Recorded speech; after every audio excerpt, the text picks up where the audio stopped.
This was a neap tide day, something we don't really like, but it turned out to be a great one. It's probably the best day of bone fishing I've ever had in my life, which you'll see some fish later. These are the starting out and watching the frigate birds overhead. Now we're headed out to the south end of the island. It's just about an hour after low tide, which is when these guys start running in on the edges of that sand flat you can see across in the distance, or right next to the green stuff, which is, well, we say weed beds. And they usually run in regularly about an hour after tide. So I went over and started hooking fish. This one was kind of interesting because of the coloration. Most of these guys are really silvery. This one was kind of yellow in color, so I've never seen one quite like that before, but it was a nice little fish too. And there's our friend that the heron that likes to follow us around and see if we're going to feed him, which we don't. But the next fish is really interesting. I've never seen one in my life before. It's called a yellow lip emperor. Weird fish, but strong. It doesn't look very big, but it got into my backing 2 or 3 times. So look at this! Look at the shape and size of this guy. It's a really weird fish, but that was kind of fun. We like something that's different all the time, and that's definitely different. And then we're on to bones again, I suspect. Yep, lots of them. It was a really good day that way. The bones range in size, obviously, from 4 or 5 pounds up to the one that you'll see just at the end of this. It's a double-digit guy. I've never caught one that large in my life. We kind of value these bones by and measure them by the size of their eyes.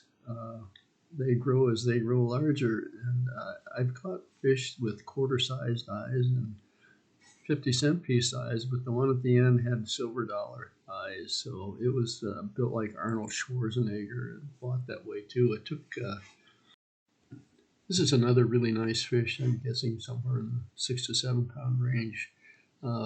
I did release one that was about 9 or so, and of course the one at the end, which I'm sure is double digits. I don't know what that means in terms of its weight, but just a great day. Now the next one is something I haven't had much success with so far this year. It's probably my favorite fish there. It's a bluefinned trevally. We've caught some big ones in the past. That one wasn't huge, but it was strong. And we keep going on and catching fish and fish and fish. It was a really fun day, I have to say. And at least we had some decent weather today. This is a rainbow runner, Spanish mackerel, as they say.